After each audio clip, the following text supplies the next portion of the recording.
Hello hi welcome back to miracle life with Rekha Sri channel.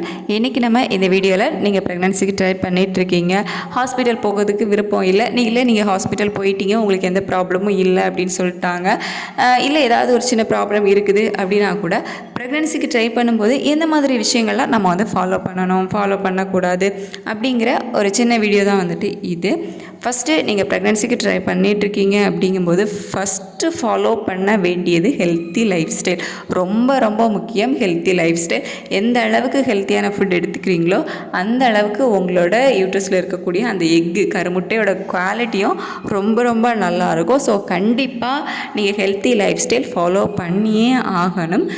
அது follow பண்ணாமல் வேறு எதுவும் உங்களுக்கு ரிசல்ட் இல்லை அப்படிங்கும்போது அது ஒன்றும் பண்ண முடியாது. ஏன்னா நீங்கள் கண்டிப்பாக ஹெல்த்தி லைஃப் ஸ்டைல் ஃபாலோ பண்ணும்போது தான் உங்களுக்கு அங்கே ரிசல்ட்டும் வந்து நல்லா இருக்கும். இல்லை நீங்கள் ஃபாலோ பண்ணலை, ஒரு மாதிரி ஜங்க் ஃபுட்டெல்லாம் சாப்பிட்றீங்க, அவுட் சைடில் உள்ள ஃபுட்டெல்லாம் வந்து எடுத்துக்கிறீங்க அப்படிங்கும்போது ரிசல்ட்டும் வந்து கிடைக்கிறதுக்கு உங்களுக்கு லேட் ஆகலாம். பட் எவ்வளவு ஏர்லியாக நீங்கள் வந்து இதெல்லாம் ட்ரை பண்ணுறீங்களோ அவ்வளவு ஏர்லியாக உங்களுக்கு ரிசல்ட் இருக்கும்.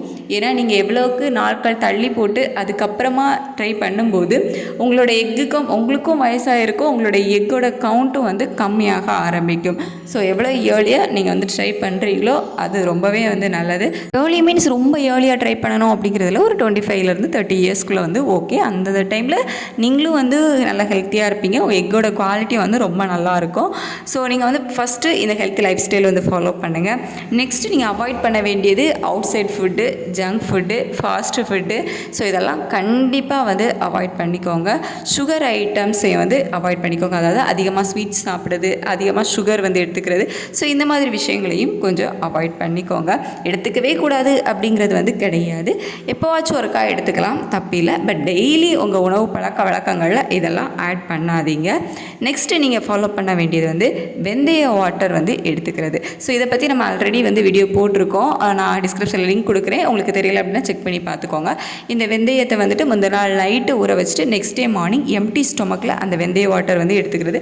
இதை டெய்லி கூட எடுத்துக்கலாம். ஸோ ஃபுல் டீட்டெயில் கீழே டிஸ்கிரிப்ஷனில் கொடுக்குறேன், செக் பண்ணி பார்த்துக்கோங்க. ஸோ அதே மாதிரி தான் வந்து இந்த ஓக்ரா வாட்டர், அதாவது வெண்டைக்காய் தண்ணீர் அப்படின்னு சொல்லுவோம். ஸோ அதுவுமே ஸோ இந்த விஷயங்களையும் நீங்கள் வந்து ஃபாலோ பண்ணலாம்.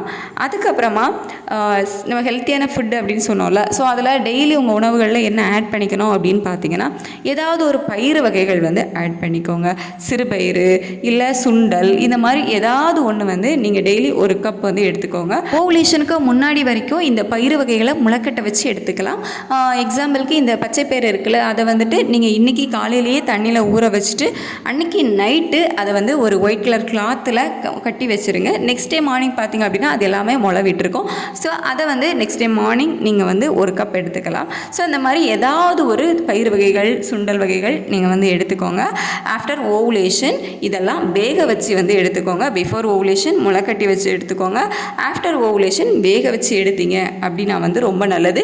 ஓவுலேஷன் பற்றி தெரியலை அப்படின்னா டிஸ்கிரிப்ஷனில் லிங்க் கொடுக்குறேன், செக் பண்ணி பார்த்துக்கோங்க. இதில் சொன்னோம் அப்படின்னா வீடியோ வந்து ரொம்ப லென்த்தாக போயிடும். அதுக்கப்புறமா டெய்லி ஒரு 5 பாதாம் வந்து ஊற வச்சதை எடுத்துக்கோங்க. அதே மாதிரி 10 கிரேப்ஸ், ட்ரை கிரேப்ஸ் இருக்குல்ல, ஸோ அதுவும் வந்து ஊற வச்சு சாப்பிடுங்க. இது எதுவுமே வந்துட்டு பச்சையாக அப்படியே வந்து எடுத்துக்காதீங்க. ஊற வச்சு சாப்பிட்டீங்க அப்படின்னா தான் அதோட ரிசல்ட் வந்து உங்களுக்கு முழுமையாக கிடைக்கும். ஒரு 5 பாதாம், ஒரு 10 ட்ரை கிரேப்ஸ் எடுத்துக்கிட்டீங்க அப்படின்னாலே வந்து போதும். அதிகமாக எடுத்துக்கணும் அப்படிங்கிற அவசியம் கிடையாது. நெக்ஸ்ட் வந்துட்டு மாதுளை. இதுவும் பார்த்திங்க அப்படின்னா நம்ம ஃபர்டிலிட்டிக்கு ரொம்பவே ஹெல்ப் பண்ணக்கூடியது. ஸோ முடிஞ்ச வரையும் வந்துட்டு மாதுளை வந்து எடுத்துக்கோங்க. இன்னொன்று வந்து கொய்யா. ஸோ மாதுளை, கொய்யா இந்த ரெண்டுமே வந்துட்டு ரொம்ப நல்லது. கருத்தரித்தலுக்கு, கரு தங்குறதுக்கு, இதுக்கு எல்லாத்துக்குமே வந்து நல்லது. ஸோ மாதுளை வந்து ரொம்ப ரொம்ப பெஸ்ட்டு. நெக்ஸ்ட்டு வந்துட்டு வீக்லி வந்து ஒரு 2 நாள் 3 நாளாவது கீரை வகைகள் எடுத்துக்கோங்க. முருங்கைக்கீரையில் இரும்பு சத்து நிறைய இருக்குது. ஸோ உங்களுக்கு கிடைக்கும் அப்படின்னா முருங்கைக்கீரை எடுத்துக்கோங்க. அப்படி இல்லை அப்படிங்கும்போது ஏதாவது ஒரு கீரை வகைகள் வந்து வாரத்தில் ஒரு 3 நாளாச்சும் எடுத்துக்கோங்க. அப்புறமா நீங்கள் வந்துட்டு ஒரு சின்ன எக்ஸசைஸ், அதாவது ரொம்ப வந்து நீங்கள் பண்ணணும் அப்படிங்கிறது இல்லை, உங்களால் முடிஞ்சது அப்படின்னா சின்னதாக இந்த பட்டர்ஃப்ளை எக்ஸசைஸ்லாம் இருக்குல்ல, பட்டர்ஃப்ளை யோகா, இதெல்லாம் கூட செய்யலாம். அப்படி இல்லை அப்படிங்கும்போது ஒரு 1/2 மணி நேரம் நீங்கள் சும்மா அப்படியே ஜஸ்ட் வாக் போயிட்டு வந்தீங்க அப்படின்னாலே வந்து போதும். ரொம்ப ஸ்பீடாக நடக்கணும் அப்படிங்கிற அவசியமே கிடையாது. ஒரு அரை மணி நேரம் ஜஸ்ட் நீங்கள் அப்படியே நடந்து போயிட்டு வந்தீங்க அப்படின்னாலே வந்து ஓகே. உங்களோட யூட்ரஸ் வந்து நல்லா ஆக்டிவாக இருக்கும், யூட்ரஸ்க்கு பிளட் சப்ளை வந்து நல்லாயிருக்கும். ஸோ இந்த மாதிரி விஷயங்கள் வந்து நீங்கள் ஃபாலோ பண்ணும்போது, நீங்கள் சாப்பிட்டு வீட்டிலே சும்மா இருந்தீங்க அப்படிங்கும்போது எல்லாமே வந்து அப்படியே டல்லாக தான் வந்து இருக்கும். பட் நீங்கள் எந்த அளவுக்கு ஆக்டிவாக இருக்கீங்களோ அந்தளவுக்கு உங்களோட பாடியில் உள்ள பார்ட்ஸும் வந்து ரொம்பவே ஆக்டிவாக இருக்கும்.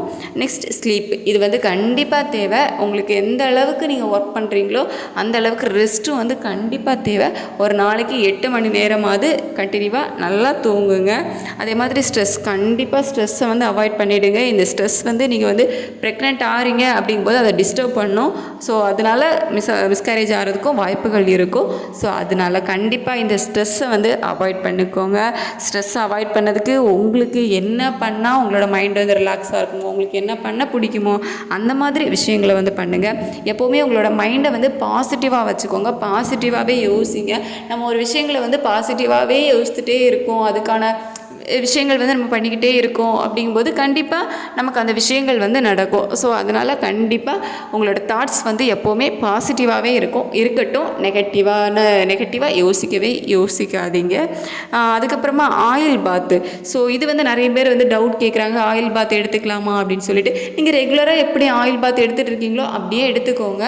பட் இப்போ நீங்கள் 1 வீக்காக வந்து ஆயில் பாத்தே எடுக்கல அப்படிங்கும்போது நீங்கள் ஃபஸ்ட் டே வந்து ஆயில் பாத் வைக்கிறீங்க அப்படின்னா உங்களோட சூடு வந்து கம்மியாகாது, சூடு வந்து அதிகமாகும். உடம்பு சூடு அதிகமாகி தான் அதுக்கப்புறமா கம்மியாகும். ஸோ நீங்கள் வந்து ஆயில் பாத்தை ரெகுலராக ஃபாலோ பண்ணிகிட்டே வாங்க. இந்த மாதிரி 1 வீக் அதுப்பெல்லாம் வந்து கேப் விடாதீங்க. அட்லீஸ்ட் ஒரு 2 days ஒன்ஸ் ஆச்சும் ஆயில் பாத் வந்து எடுத்துக்கோங்க. அப்படி இல்லை அப்படின்னா வீக்லி வாரத்துக்கு ஒரு 2 தடவை கூட ஆயில் பாத் வந்து எடுத்துக்கோங்க. பட் இதை வந்து ரெகுலராக வச்சுக்கிட்டீங்க அப்படின்னா வந்து ஒன்றுமே வந்து பிரச்சனை கிடையாது. அதெல்லாம் உங்களோட ப்ரெக்னென்சி வந்து டிலே பண்ணாது. பட் இந்த மாதிரி லாங் கேப் விட்டு அதுக்கப்புறமா ஆயில் பாத் எடுத்துக்கிட்டீங்க அப்படின்னா தான் உங்களோட உடம்பு சூடு வந்து அதிகமாகும். ஸோ இந்த மாதிரி சின்ன சின்ன விஷயங்கள் வந்து ஃபாலோ பண்ணிங்க, உங்கள் லைஃப்பில் சேஞ்ச் பண்ணிங்க அப்படின்னாலே ரிசல்ட் வந்து நல்லாயிருக்கும். ஸோ ஃபஸ்ட்டு வந்துட்டு இதெல்லாம் வந்து ட்ரை பண்ணுங்கள். இதெல்லாம் உங்கள் லைஃப்பில் கண்டிப்பாக வந்து கொண்டு வாங்க. இதெல்லாம் கண்டிப்பாக ஸ்கிப் பண்ணிடவே பண்ணாதீங்க. வயிற்றுலையும் நல்லபடியாக ஒரு குழந்தை தவழணும், நல்லபடியாக பிறக்கணும் அப்படின்னு சொல்லிட்டு நானும் வந்து கடவுளை ப்ரே பண்ணிக்கிறேன். Thank you so much. நம்ம வீடியோவை தொடர்ந்து பார்க்கணும் அப்படின்னு நினச்சிங்கன்னா நம்ம சேனலை சப்ஸ்கிரைப் பண்ணி கீழே இருக்க பெல் பட்டனை கிளிக் பண்ணி ஆல் கொடுத்து வச்சுக்கோங்க. என்னோடய வீடியோவில் தொடர்ந்து பார்த்ததுக்கு தேங்க்யூ ஸோ மச்.